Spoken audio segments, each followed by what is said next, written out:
For years, the conflict had been a thing of shadows and whispers. A war fought not on battlefields, but in the silent, invisible realms of cyberspace and through proxies in forgotten deserts. It was a war of sabotage, of assassinations, of carefully worded threats and broken diplomatic promises. Each side tested the other's resolve, pushing the boundaries, believing they had the measure of their adversary. They were wrong. The fragile peace, a dam holding back a torrent of long-simmering animosity, was about to break.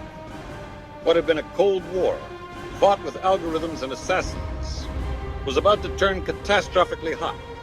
In the early hours of March 1st, 2026, the world changed. In a move of unprecedented audacity, a coordinated operation, years in the planning, was set in motion. U.S. and Israeli forces, leveraging a fleeting intelligence window, struck deep into the heart of Iran. It wasn't an invasion, but a decapitation. A surgical strike aimed at the very top of the Iranian regime. Supreme Leader Ayatollah Ali Khamenei was killed. The news, when it broke, was a seismic shockwave that rippled across the globe. Retaliation was not just swift, it was furious and indiscriminate. The carefully calculated strike, intended to paralyze and deter, instead uncaged the beast. Within hours, Iranian missiles rained down on military bases and strategic assets across the region. Global markets plummeted. Alliances, once thought ironclad, began to fracture under the immense pressure. The initial precise violence gave way to a brutal, escalating exchange. Casualties mounted on all sides, soldiers and civilians alike, their lives becoming statistics in the opening salvo of a war no one truly wanted. But no, one could now stop. This is one possible human story from the shadows of that war. Let's dive in.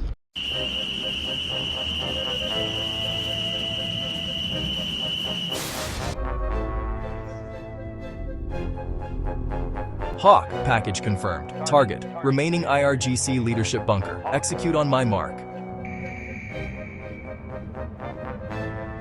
Mark, but visuals show civilians, kids. Intel clears it, green light.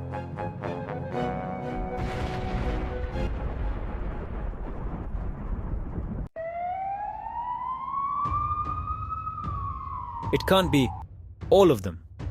The coordinates were perfect. Our dispersal protocols. They knew. They knew everything. How could they know? Years of planning, decades of building our defenses, all turned to ash in minutes. This wasn't a strike. This was an execution. A message written in fire across our capital. They think they have broken us. They think the head is severed. But the heart of Iran still beats. General, the reports are, it's a catastrophe. The Supreme Leader's compound is gone. The entire general staff vaporized in their bunkers. Key message bases in the city have been hit with precision munitions.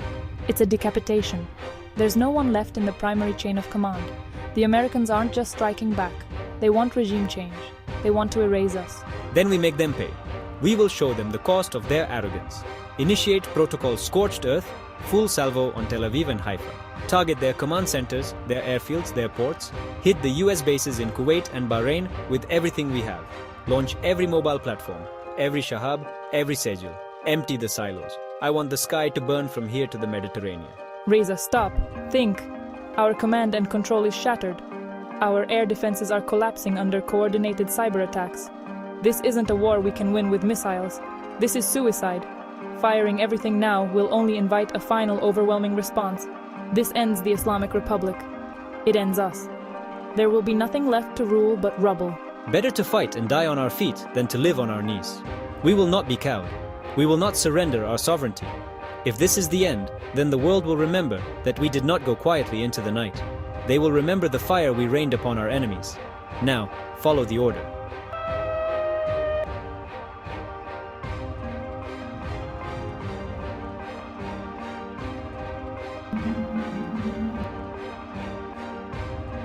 Eli. Their response is exactly as predicted. They're emptying their arsenals. The hardliners have taken the bait. This is our window. Phase 2 is a go. We are authorizing further decapitation strikes against their secondary command structure. But your mission changes. The chaos on the ground opens doors. You are to link with our defector assets inside Tehran. They have the package. Your new priority is extraction. They took our people in the initial attack. Now we take theirs. Get our asset out, whatever it takes. Conflict entered a new brutal phase. Each strike was met with a counter-strike, a grim mathematical equation playing out across continents. On screens in darkened rooms, the cost was tallied not in strategic gains, but in rising casualty counts. The digital ghosts of destroyed targets were quickly replaced by new ones, an endless cycle of retaliation. In underground command posts, the resolve was just as firm.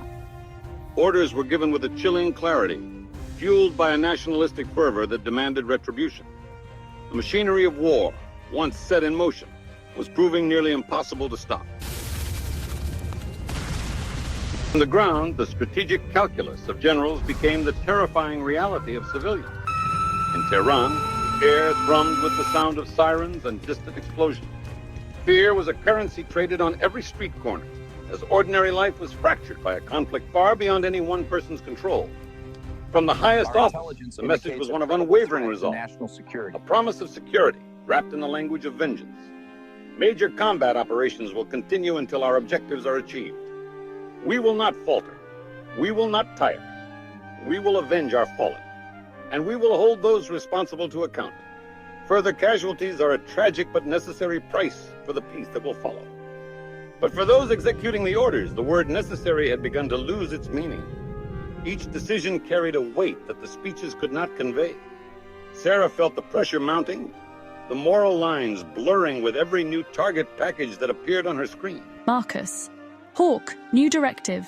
High-value IRGC leadership convoy designated Caravan. Authorization is a go for immediate engagement. Sarah. Marcus, I have eyes on.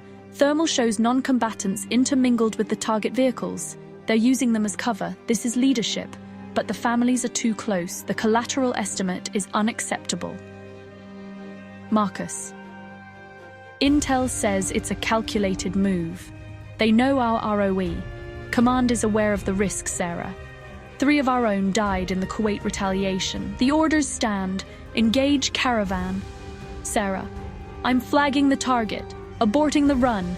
We are not firing into a convoy with children in it. Not on my watch. Marcus. Hawk, what are you doing? That's disobeying a direct lawful order. They'll have your wings for this. Sarah. Then report me. But my name is not going on the report for this strike. The weapon is safed. Find another way.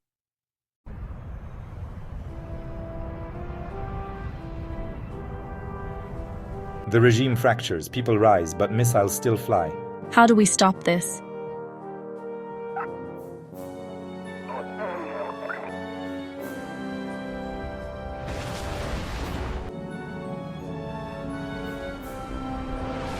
The leader is gone. The war may end with us. We protect or destroy.